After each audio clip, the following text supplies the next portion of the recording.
everyone. This is Tom Bronson, and welcome to Maximize Business Value webinar series, a series of educational webinars designed for business owners who are passionate about building long-term sustainable value in their business. So this is volume number 5 in this series. So far, we've attacked things that you can do in finance, in operations, in human resources, and in marketing. And of course, you can always find those replays on our YouTube channel, which is called Maximize Business Value. By the way, if you go to our YouTube channel, I would really appreciate it if you would click subscribe. Once we get to a certain number of subscribers, we get all kinds of bonus things from YouTube, so that would help us out. And also, you'll be notified every time that we post something new in the channel. Today, I am so thrilled to be joined by Tom Niesen. Now, I've known Tom for close to 20 years, I think. I've heard him speak dozens of times, and every time he speaks, I learn something new and take tons of notes. That's why I have my paper here, because I'm going to be taking notes on the wisdom that he's going to give us today. He's also one of those kind of down-to-earth sales strategy and training professionals. You know, he tells it like it is and doesn't sugarcoat anything. So I think we're going to have a fun time today. By the way, he's also a heck of a golfer, which might seem a little cliche, I guess, for a guy who's a sales professional. But I will say that it's been way too long since we've played golf, Tom. So Tom, introduce yourself to our attendees, please. Yeah, and the last time we played golf was at that, not Tour 18, but the Scottish course where it has all the different. Oh my gosh, that's right. Up there in the colony or near the colony. Yeah. I remember that.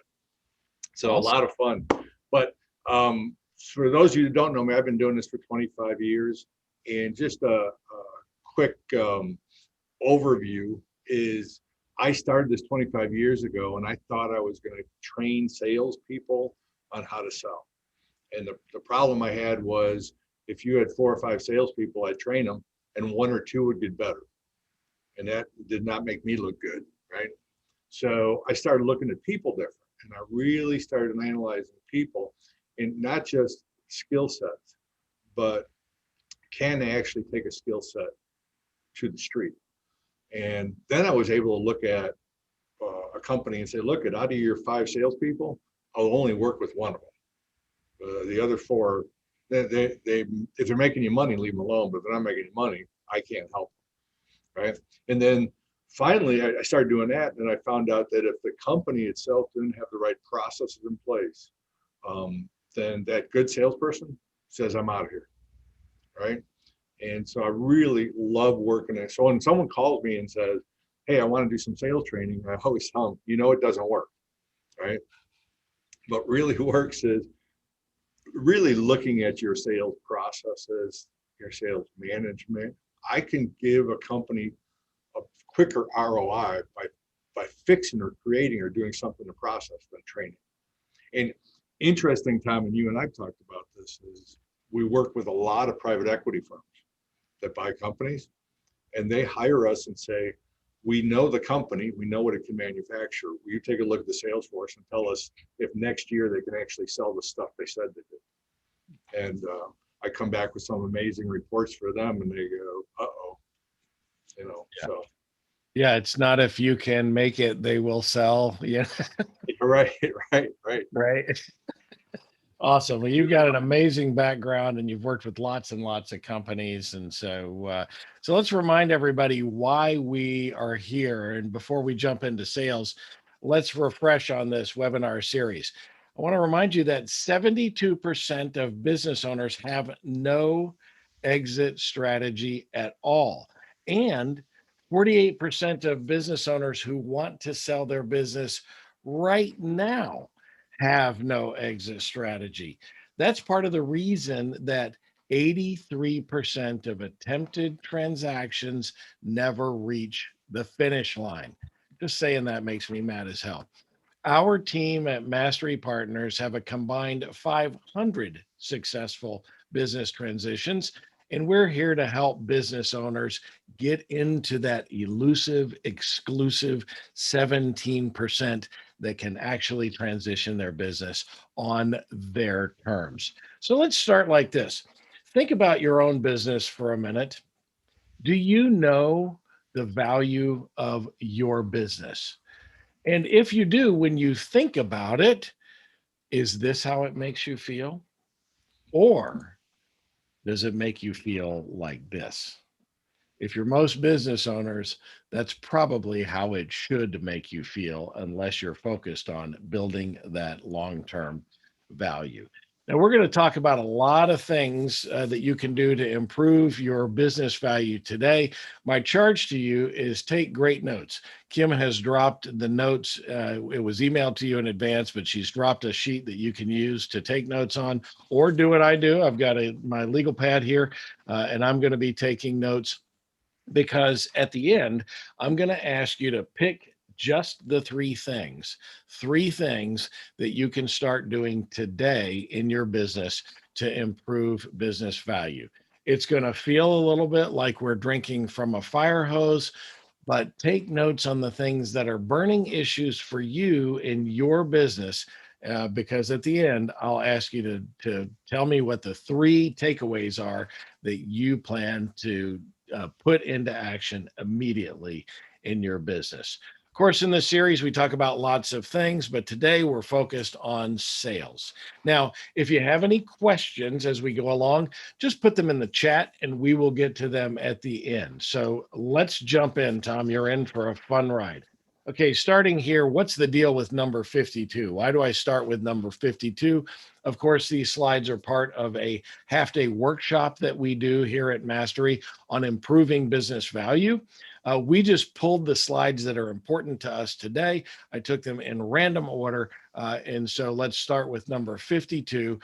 Every business should examine its sales structure. And in today's environment, I think that every business should re-examine its sales structure. So, Tom, here's my first question to you. Is there a difference between pre-COVID and post-COVID sales structures? Yeah, most definitely. And there needs to be, uh, before a lot of business owners put up with people not meeting quota. They put up with people not hitting numbers. They put up with crappy pipelines. And it always amazed me. I always freaked out when pre-COVID, I'd be in Phoenix, right, at a sales conference about to speak, and I'd talk to the VP of sales, and I'd go, so what are we celebrating? What's our national sales conference? And we hit 80% of our goal.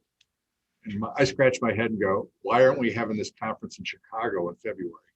It made no sense to me. But if you look at structure of sales department, if I asked you, what's your sales process?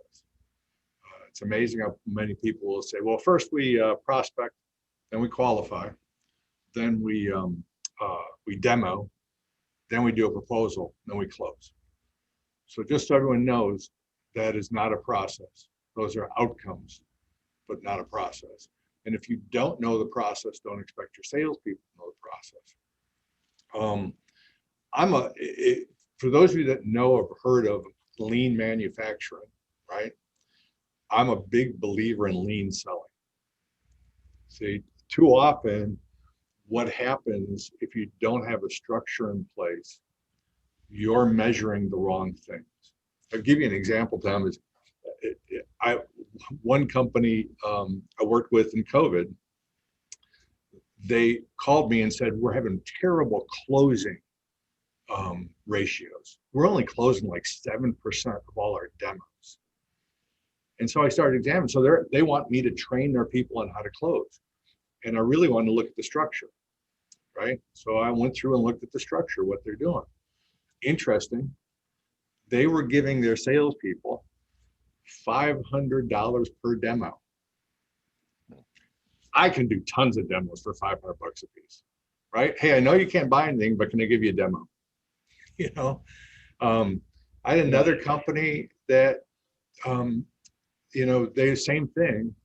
And so I examined the structure, and here we had the sales manager going to the sales manager's going to their salespeople going, how many quotes you do this week?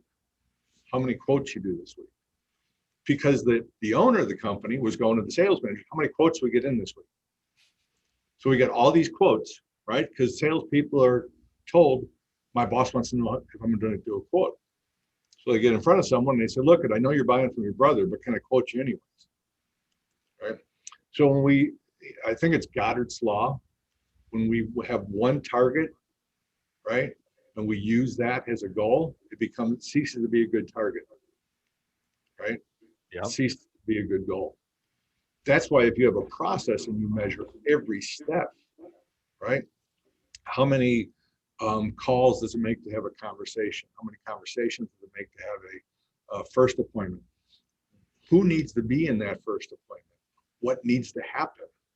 What about the second appointment? Give you a good example of structure. I believe it's more important than ever before, but there's a company called Hardee's we worked with. That was interesting. They sold to restaurants. I bring them up because I'm working harder than ever because they're basically their customer base went away, and they've had a better year than they've ever had.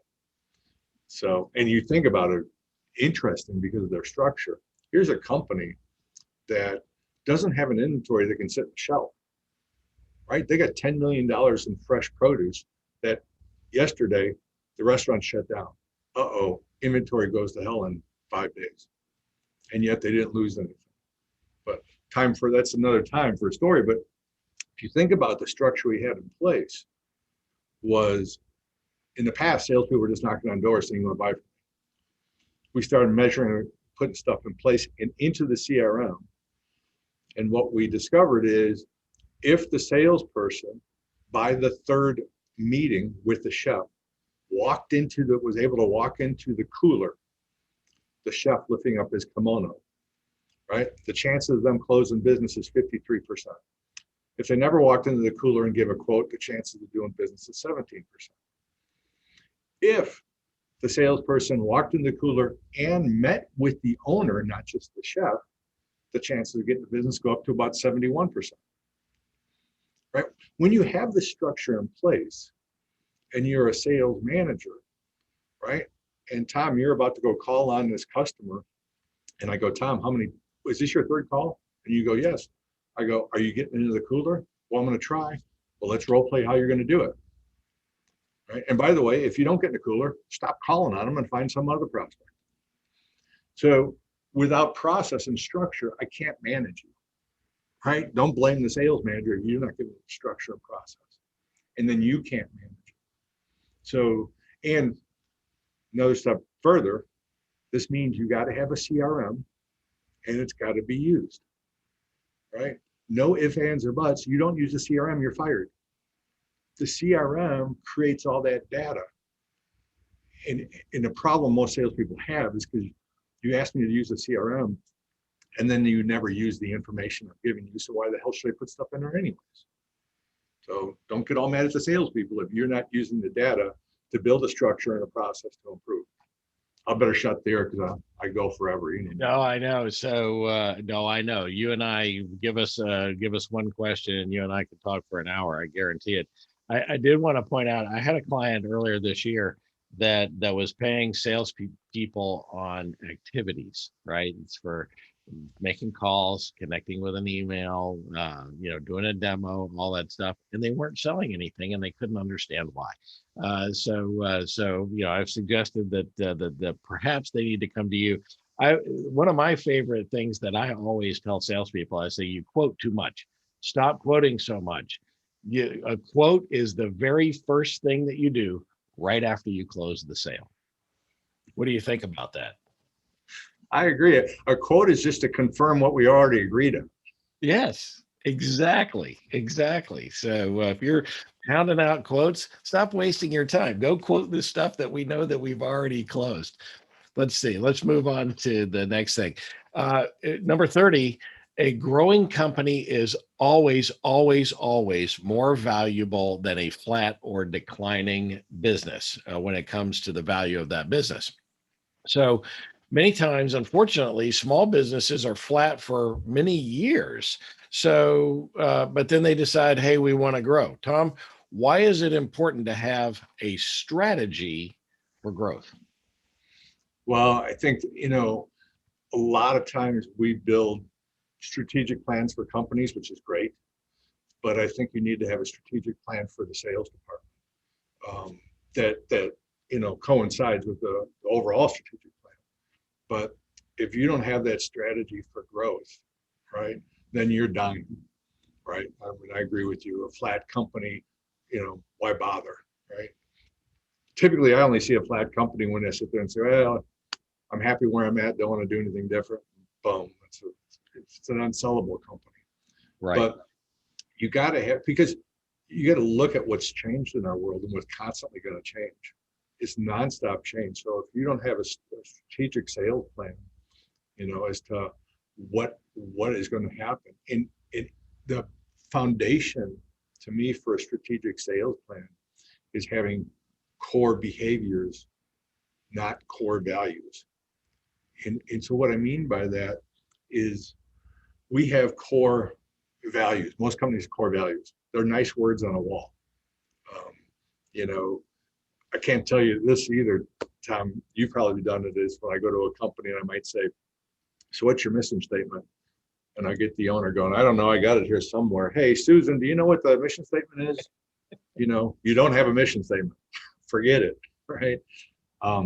So I believe, core behaviors, not core values, right? And what I mean by that is if you have a core value of growth, right, or knowledge, that's a wonderful thing. How do you measure it? How do you track it? How do you make sure it's alive in your company? Putting it on the wall doesn't do it, right? But when you create a behavior, and that behavior could be something like, one of the things I push hard in the sales department, because by the way, when the sales department takes hold of the core behaviors, the rest of the company will. So core behavior for growth could be, you must learn something new every week or teach something to somebody every week. Now that's a behavior. Now I'm your sales manager, right? And I walk up to you and I go, so Tom, what'd you learn this week? Right? Tom, what'd you learn this week? And if you're a brand new employee working for me and we say, here's our core behaviors. And as you're walking down the hall, the CFO walks by and says, hey, Tom, what'd you learn this week? Right? And if you're walking down the hall and the customer service says, hey, Tom, what'd you learn this week? One of two things happens, right? Either you sit there at the end of the first couple of weeks and you tell your spouse, I hate it here. Everybody keeps pushing me to learn something, or I love it here. Right? A culture is loved or hated. If you have people just trading dollars for hours, you don't have a culture, right? So, to me, there's got to be a sales strategy, a sales culture of growth. And the reason I say when it takes a hold in the sales department, it'll be forced on the other departments. And I've seen this, and you have too, where we have a sales strategy and sales culture, or not sales. We have a culture, we have strategy, we have this. Well, what about the sales department? Well, we don't want to involve them in that. They get pissed off when that happens. You don't have a culture, you don't have a strategy, you don't have anything. Right? So if you make it alive in the sales department, the sales people will make sure it is alive in the rest of the departments. Yeah. But if you leave it out, it's trouble. Yeah, I love that. I asked the same question. Tell me about your mission statement. Tell me about your core values.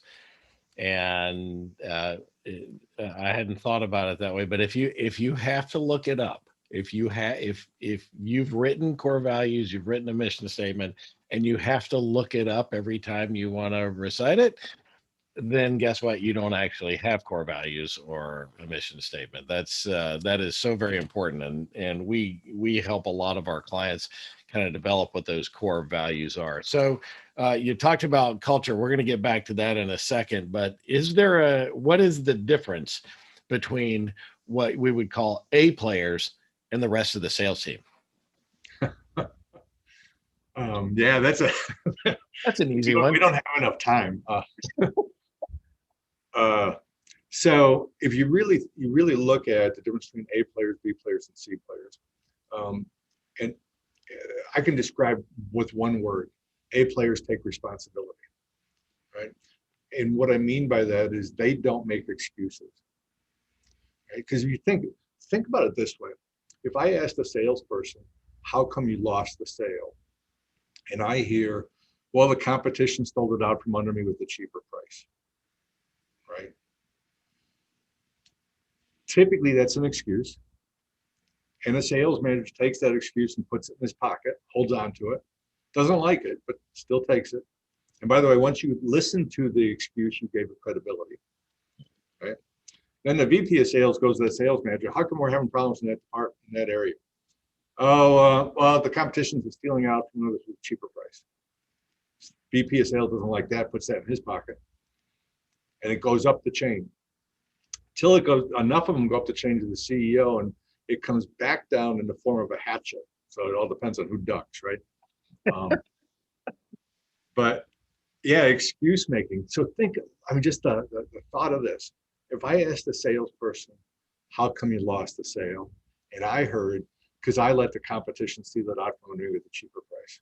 There was only one word difference, right? Because I let them steal out from me with cheaper. Therefore, I can change. Therefore, I need to learn something new. Therefore, I need to figure out a strategy. Therefore, I can take an action, and I must change. The other person said, "Competition stole it out from under me with a cheaper price. Something else must change.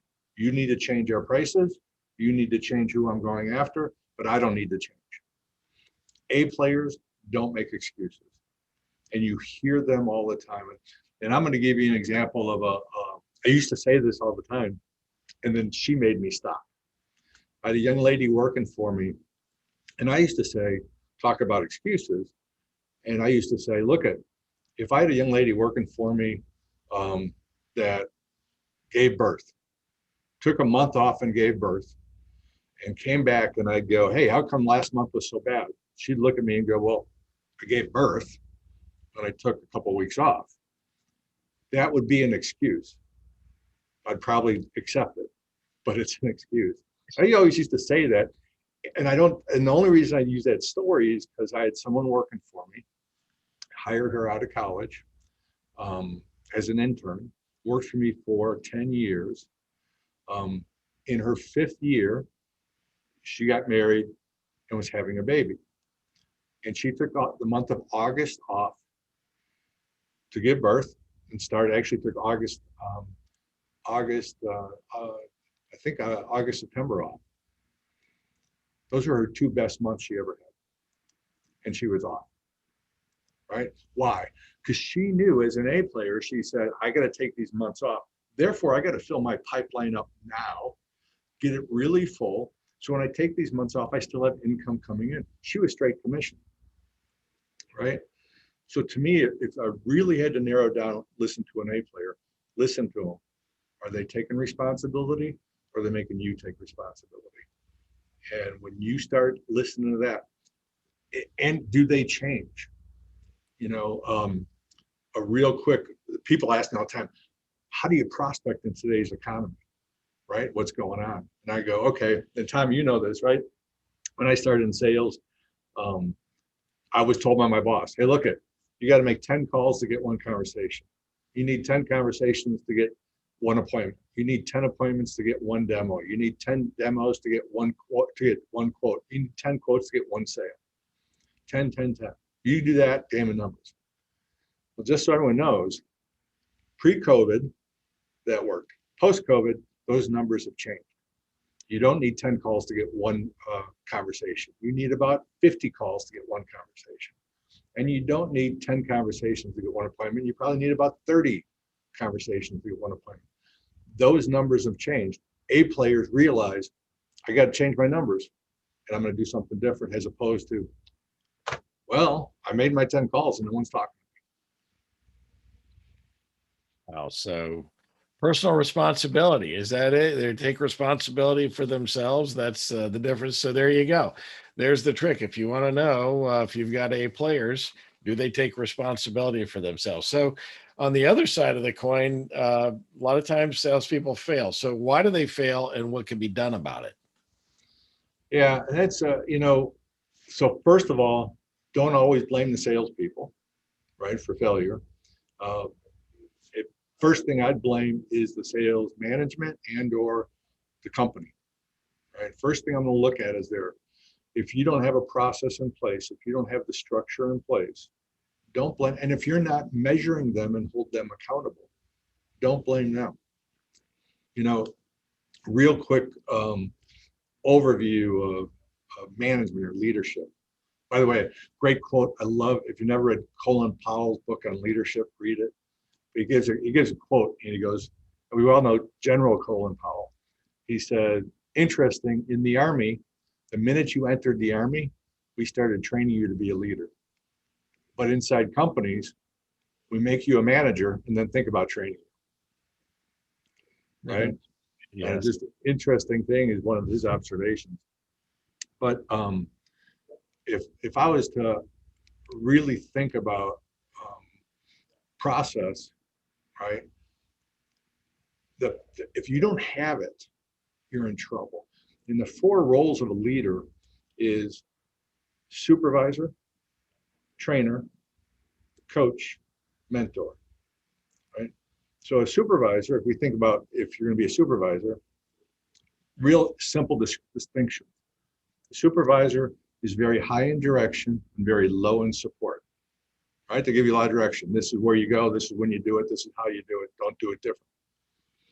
Trainer is very high in direction and high in support. Hey, that was pretty good. Now try it this way. Right? A coach, high in support, no direction. Right? Because guess what? It's Sunday, it's game day. If you ain't trained, get off my field. Right? A good coach is there to pull 100% out of people. And it's funny, I talk to a lot of sales managers. I'm a good coach. I always go, no, you're not. You're a good trainer. Right? You're not coaching, you're training. A good coach is sit there and say to somebody, so why do you think you didn't make the sale? I don't know. Why do you think I didn't? If I answered that question, I became a trainer. Right? I sit there and say, well, this is what I would have done. You're not training, you're not coaching. A good coach says, you've been with me for over a year. What do you think I'd say right now? Because when I can pull it out of his head or her head, they'll change and they'll do it. But if it keeps coming out of my mouth, they ain't gonna do it different. So you gotta be a good coach. And then good mentor is no direction, no support, right? We've all had a good mentor that was able to say one word to you and your brain went, oh yeah, right? Good relationship example of that is I have a company in Las Vegas I work with, and we're walking down the hallway, and one of the salesperson, top one, Ray, had good mentoring relationship with Mike's manager. And Ray had a wrinkled golf shirt on. And Michael just walked by, his manager, and just said, hey, Ray, good morning. Hey, you're not going to make any calls today? And just kept walking. Right? And you heard Ray go, what? What do you mean? I mean, well, yeah, I probably should change my shirt. Right? No support, no direction, just had that relationship. We don't all have that. The reason I bring those up is you can't coach somebody and you can't train somebody unless you're a great supervisor first. Because what's a great supervisor? They're great at data and process. A good supervisor understands data and process, right? This is when you do it, how to do it, where to do it. And if you've never done that, you can't train me and you can't coach me. I mean, half of the people I see, companies that say they have a process or something, it would be like Sunday getting on the Dallas Cowboys field, and I'm your coach, and everybody going, so what do we do? I don't know, go have fun. What are these white lines? Isn't that what already happened during the season this year? Exactly. Go have a good time. But I think, if you really think about it, if we don't have process in place and we don't have management managing to a process, don't get all mad at the salespeople, right? Get mad at yourself. Put that in place. Then if the salespeople aren't doing it, then you can get rid of them and get someone new. But don't blame the salespeople because they're not closing sales if you don't know how sales made. So sort of a related question here, Tom. A lot of times people say, people are natural born salespeople, right? They're just born naturally into it and they can do it. Um, and so I guess you would go look for natural born salespeople. So uh, you've been in sales and sales training basically your whole life. Is sales a learned behavior or are you born with it?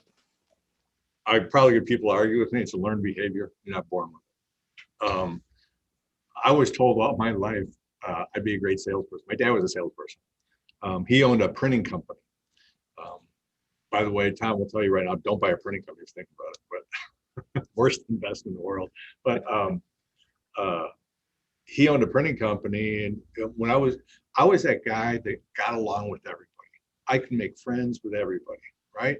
I'd come home from college, they might have a party, and by the time I'm done, everybody knew me, I knew everybody. And my dad and mom used to say, "You'll be a great salesperson." And so I didn't know what else to do. I had a degree in psychology. I got out of school. I became a salesperson. And guess what? I was really, really, really good at making friends with people. Mm. Never, I was starving to death. I couldn't make $1 to save my life. My boss thought I was the greatest thing in the world because I walked him into J. Walter Thompson in Chicago, one of the top print buyers in the world. Walked him in there and met the head print buyer, right? I mean, I'm at the reception desk and I said, "Yeah, is Bill in?" She's just a minute. "Bill, Tom Niesen." "Yeah, send him up."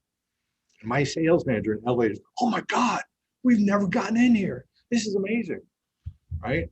Walked in, had a meeting. I never did business with J. Walter Thompson. I mean, I could just imagine the head buyer sitting there when I'm on the way up the elevator. "Hey, Neeson's coming in. Maybe he's got donuts." Right? I mean, I couldn't, I mean, I was a terrible salesperson. I starved to death. I was so scared to close somebody. I mean, it took years of learning um, to get to the point where I had to say to my dog before I left for the morning, "Will you love me if I don't make a sale?" Had to say to my wife, "Hey, can I get a kiss tonight if I don't make a sale? Will you still love me?" My kids, "Will you love me if I come home without any money?" They all said yes. Then I could not really care what the hell the prospects thought about me anymore. That's a I truly believe salespeople are made, not born. I agree with you. Same things were said about me growing up, but it's a shame that some are now, but most colleges don't even have a curriculum in sales, right? But sales is like anything else. It's a discipline. It is something that you can learn. It is a process, just like everything else in the world is a process. It's a shame that there aren't more resources kind of growing up, and we just hear that. And we have to fail our way into success eventually by figuring out what we did wrong. Let's back over into culture again. We hear tons of stuff about culture. I want to drive this point home. You already sort of made it, but I want to drive this point home. What are your thoughts about culture and the sales department? Good. Culture to me is that this is so important. This is the foundation of a sales department. And by the way, just so everyone knows, culture is not creating a nice place for people to work. It's creating a place where people can grow and then grow the company. And it always bugs me when I walk into a place, they tell me got a great culture because they have a pool room in the lunchroom, a pool table in the lunchroom. It doesn't make a good culture. Um, Culture truly is, it's either loved or hated. Um, you know, and it overlaps what we've been talking about. It overlaps with process. Right? If you think about this, I'm a salesperson that can work for you. Within 2 weeks, you've trained me everything about this company. I know how things are made. I know how long it takes to make something. I know how long service department takes. I know everything about the company. So much so that I've worked for you for now a couple of months, and I can walk into the shipping department and ask the shipping manager, is that going to ship today? Because I know it's a 2-week lead time, right? Because I know the process. Yet the company itself has no concept of what the process of the sales department is. And so that's why that has to be built. So think about it. We now everybody in the company understands the sales process, understands that a salesperson is supposed to get 2 appointments a week, understands that they're supposed to have so many calls a day. Shipping department, I walk in the shipping department, is that going to ship this week? He can then turn around and say, yes, it is. By the way, did you get your second appointment this week? Right? Or you think about it another way, everybody understands our 30-second commercial. These are the words that come out of your mouth when someone says, what do you do? Right? We've created it. It's amazing. We have a marketing department spends tons of money creating, this is who we are. Then I ask salespeople, so who are you? And they don't say anything close to what the marketing department's created, right? So if we created a 30-second commercial and everybody in the company knows it, right? And you're a brand new salesperson. And by the way, this is vitally important because every time you meet somebody brand new, that 30-second commercial depends whether you're getting in or not getting in, right? So you think about that 30-second commercial, you're walking down the hallway, once again, the head of the art department says, hey, what's your 30-second commercial, right? The head of the shipping department, your brand new employee, says, hey, Tom, give me your 30-second commercial. Good place to practice, right? That happens to you 10 times a day. One of two things happens. You're going to learn that 30-second commercial and be great at it within a month, or you're going to quit. One of the two, right? And you can't build the culture without process and everybody buying into it. Yeah.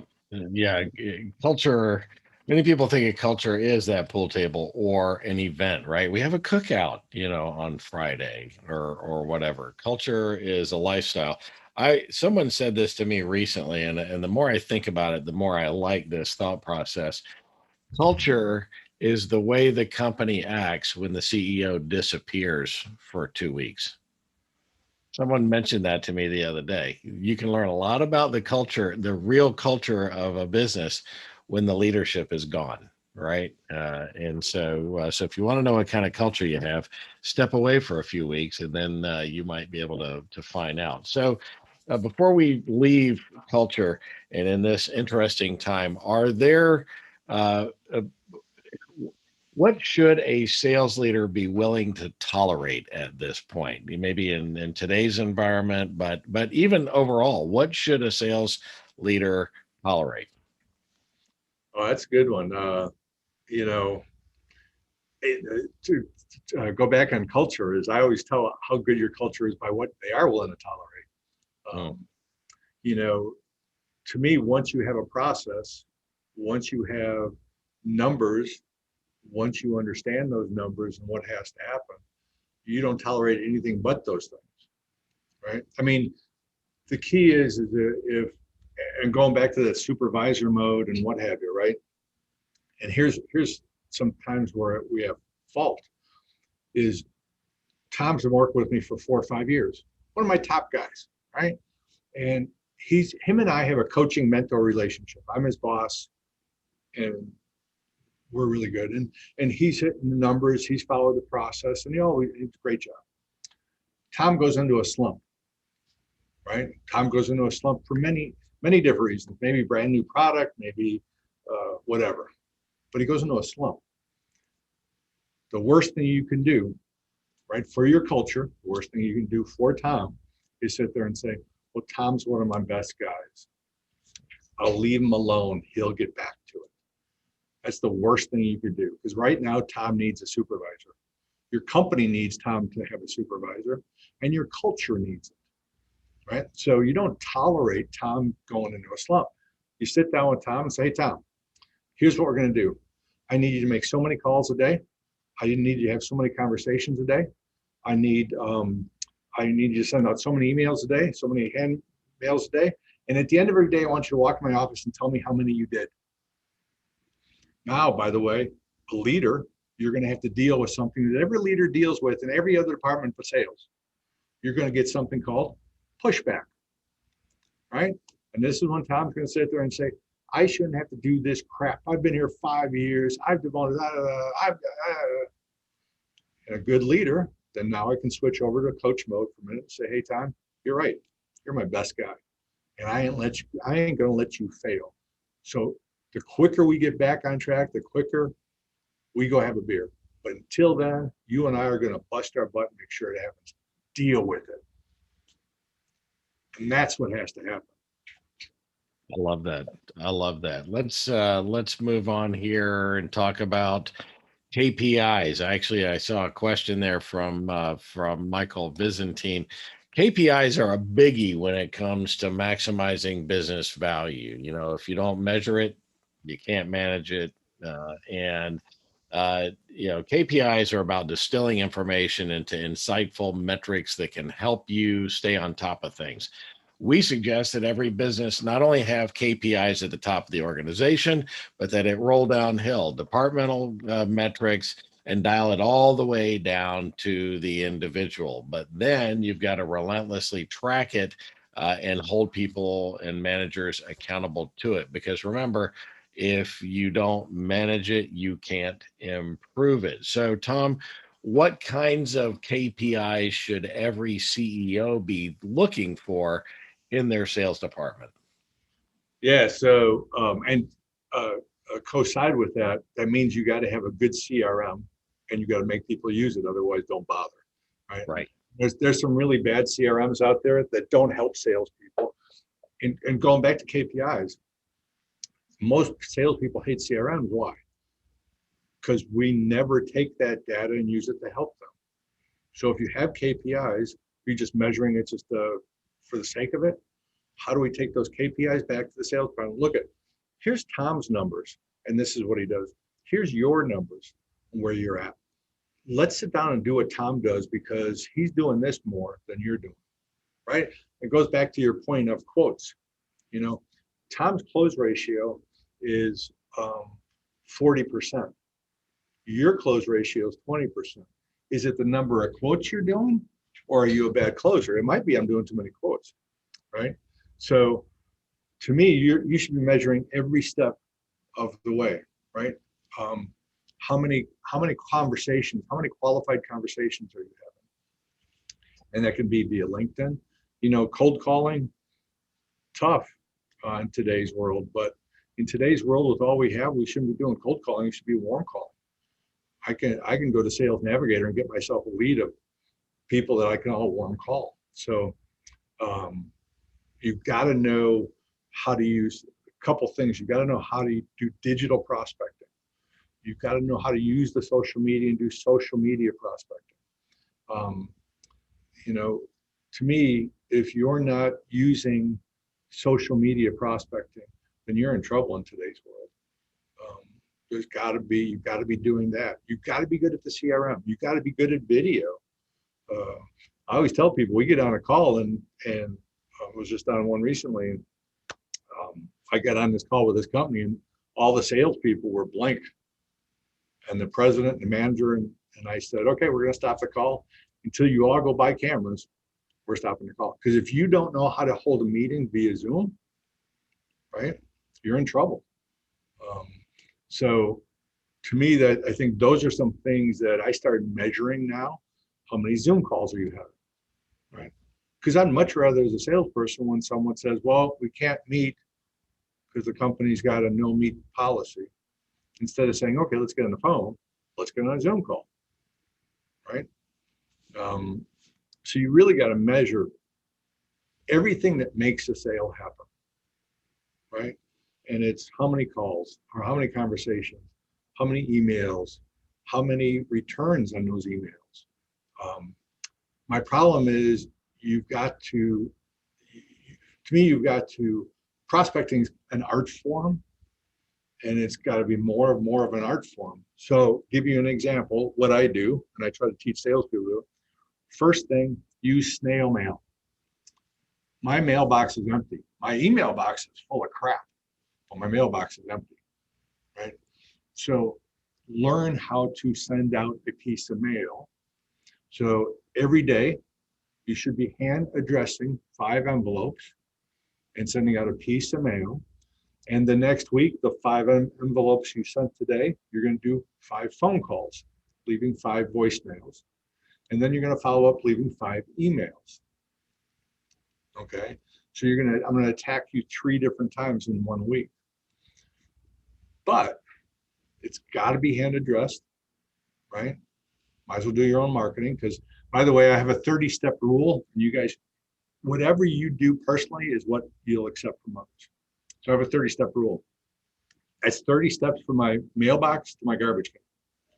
When I go to the mailbox, I take out my mail, and guess what? I start going through it. And the ones that are advertising, known advertising ones, don't make it past the trash can. That's my 30-step rule. Doesn't get open. Hand addressed ones get open, right? The problem is we do hand address and then you put a business letter in, right?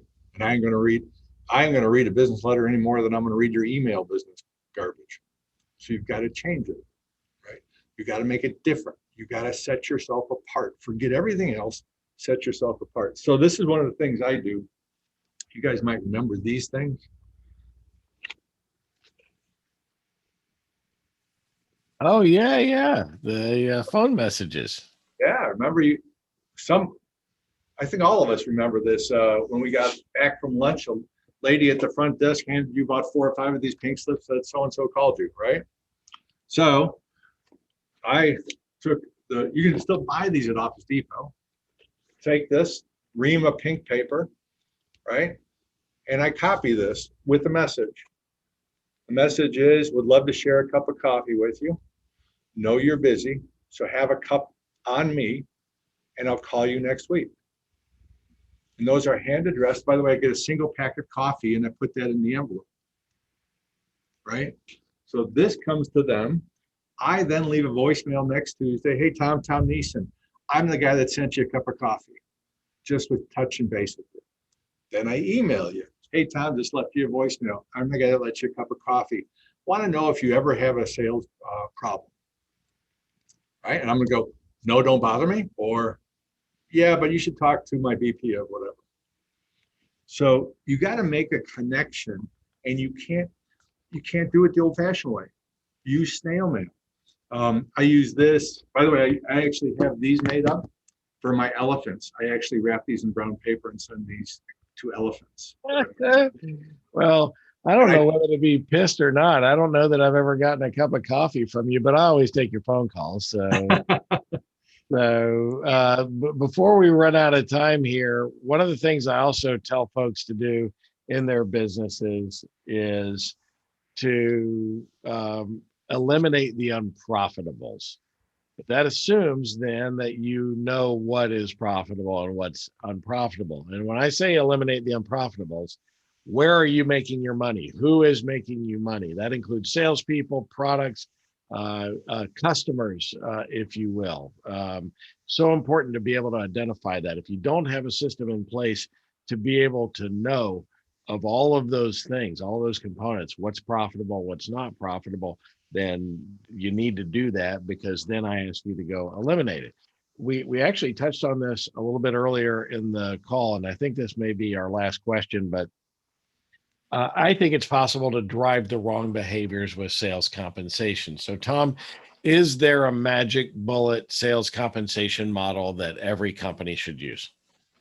I don't know if it's magic, but there certainly is a bullet I use. Sales comp, too often we're paying salespeople on volume, on one component, right? And when we're doing that, we're actually training salespeople to stop hunting and start being account managers, right? Because if you give me 10% of all the sales I made, I get customers, I don't have time to go hunt new stuff. Plus, I don't want to, because I'm making 10% on all the stuff I've already brought in. So to me, there's a couple things. You should always look at sales comp 3 ways: sales volume, profitability, and core behaviors and behaviors. So sales volume. So if you normally pay someone 10%, you now pay them 3 1/3 for total sales volume, right? So sold $100,000 this month, you get 3 1/3%. Then the other 3 1/3 is if what you sold is at our profit level. If you had to drop price to get the deal, well, then we both get hurt, not just you, not just me. So you lose a 3 1/3. So if you're selling at a profit level, fine. And if you had to sell somebody lower profit level, someone at a higher profit level, there's a lot of ways to work that, right? Work with a company that sells benefits. And they've realized that if we sell somebody that's got 20 seats or left, 20 or less employees, they make no money. So they don't pay salespeople, no commission on it. So you can go sell them, you're making money. So profit, I know where to put profitability in. And then lastly is core values and core behaviors, right? What do you want me to do on a daily basis, right? And so the reason we get a roller coaster activity is we're not measuring what it takes, and we're not paying you on what it takes to make sales.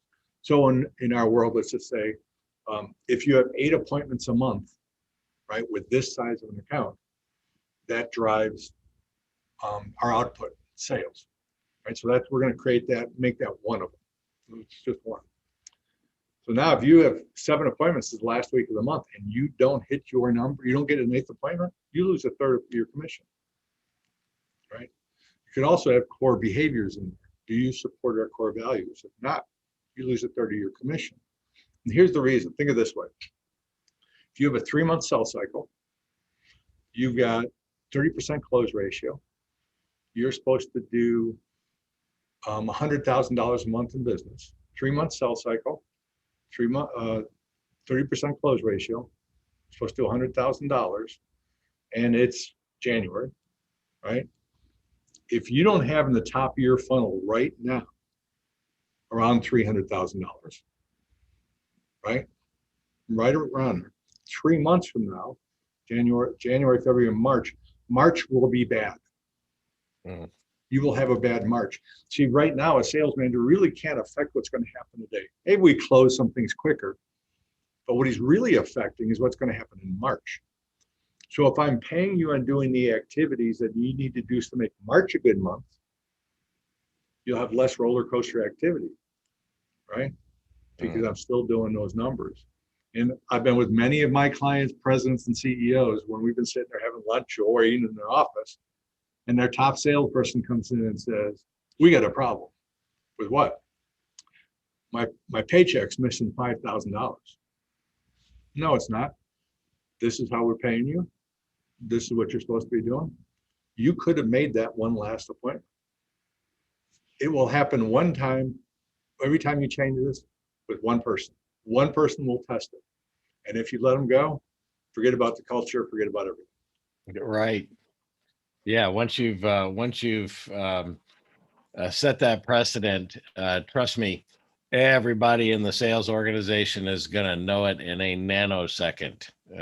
So it's almost like you might as well grab your phone and go, attention, please. I just let Tom off the hook. Everybody needs to know that now. See ya. Put it on the loudspeaker. Right. Look, we're almost out of time here. So I see that there's an additional question before we wrap up here. And that is, Tom, is there a CRM that you like? I mean, there are hundreds of CRMs out there. Is there a CRM that you say, yeah, this one always works? Or are there 2 or 3 that you think are really, really great that provide you the tools that you need? The one that I've been using a lot lately is one called Membrain. MEM Brain. And the reason I love it is it's a PRM as well as a CRM, right? A CRM is a customer relationship management. Once you become a customer, you get in. But it doesn't help what we've all been talking about. How many calls, how many appointments, how many conversations, it doesn't measure that, right? So a good PRM is a prospecting relationship management. And so, and by the way, this one is so easy. You build it yourself. I've worked with some companies that have Salesforce, right? And we said, okay, here's the process we want to put in place. And a year later, it's still not in there. So it's and a year later, and probably a couple $100,000. this is so user friendly. Once you build the process, you can put it in there yourself, and start measuring it. So, and if you want, I'll send you a link, Tom, to take a look at it, which got like a 12-minute demo you can send out to people. It's a great little tool. Oh, sure. Then, yeah, post this maybe on our newsletter on Friday or next Friday. We'll be able to include a link to that so folks can go do that. If you wouldn't mind, shoot that over to me. I happen to use HubSpot. I like it a lot. In fact, I started using it for free, and now I'm on a paid version because I'm using all of kind of the marketing stuff. But it's all about the process. You have to define the process and then go find the CRM. CRM does not drive your process. Process drives the CRM.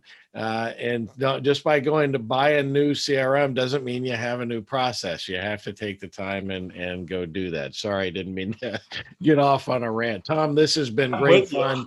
It's always fun having you around. Thanks for joining and sharing your wisdom. Remind our folks how they can get in touch with you. Oh, easy email, just tom@salesmadeeasy.com. Perfect. Salesmadeeasy.com. Tom at salesmadeeasy.com. Of course, if you prefer, then feel free to reach out to me. I will make a warm introduction to my good friend. This is a lot of information that we've gone through. So now what? I told you at the beginning that I was going to remind you at the end, what are the 3 things that you're going to do now to improve the value of your business in sales? And while you're doing that, I want to tell you a little bit more about Mastery Partners and what we do. We partner with small and mid-sized business owners to design and execute the ultimate exit strategy for those business owners to transition their business on their terms and for maximum business value. We have a 4-step process that we use to get every business to the finish line. It all starts with step 1, the transition readiness assessment, where we examine the business end to end so that you'll know exactly what you're doing right, what you're doing wrong, and what needs to be tweaked. In this step, we'll also tell you exactly what your business is worth. Think of it as a snapshot of where you are today. Then we move into step 2, where we work to discover the ideal desired outcome for your business. Is it a sale to a third party? Is it a transition to an insider, to your family, to your managers? Or are you going to liquidate the business? What does the ideal desired outcome look like? Because once we can define that, and we already know where you are based on step 1, we can build you a bridge to get where you want to be. We call that the roadmap for value acceleration. Once we deliver that, then you're free to go execute the plan on your own, or you can engage us to drive the process and help you reach your goals quicker. We hold you accountable to the whole process. And then finally, it's time for step 4, which is decision time. Are we ready to transition the business, or are we having so much fun and making so much more money now that we want to keep going? Look, there are thousands of firms that can help you in your business, and frankly, any number of them would be great for you and your business. But we hope you'll consider partnering with us, because this is what we're all about: ridiculous results. We drive them, we own them, and we achieve them, and we help our owners do the same thing. Educating and helping business owners. Frankly, that's why I get out of bed every morning at 5:15. I love helping business owners. We're all about creating massive value for business owners, just like I have in all 100 of my businesses. And where can you get some of that value? First, you can go to our weekly podcast that comes out on Mondays. Tune in to hear more Maximize Business Value wisdom there, or anywhere that you find podcasts. You can find this one, or you can go to your Alexa and say, hey, play the Maximize Business Value podcast. I love that. I do that every time I walk through the room, and it pisses everybody off because it just starts going on my podcast. So, and of course, we hold this monthly webinar series. Our next webinar will be on February 11th, where we're going to be talking about how to build a transition dream team. So very important. I would encourage you, if you haven't seen it already, to go get my book, Maximize Business Value, on Amazon. I'm happy to report to you that I just finished writing book number 2. It will be out sometime in late spring this year. So appreciate your support there. And of course, we would love to have you join us for our new 12-month mastery class, but you have to hurry because registration closes for that tomorrow. You can learn more about that exciting new program at MBV, Maximize Business Value, MBV Mastery with a Y, class.com. In the class, participants will work through our transition readiness assessment, build a leadership toolbox, and participate in a peer community group with other business owners. We'll be teaching owners our success formula and the things that you need to do to take your business to the next level. Registration closes tomorrow, so check it out right now or schedule a call with me. You can go right to our website, masterypartners.com. There's a link to schedule a call with me. So thank you for your time today. I appreciate you coming and taking the time to sharpen your saw. So very important for every business owner. Take care, everybody. Have a great day.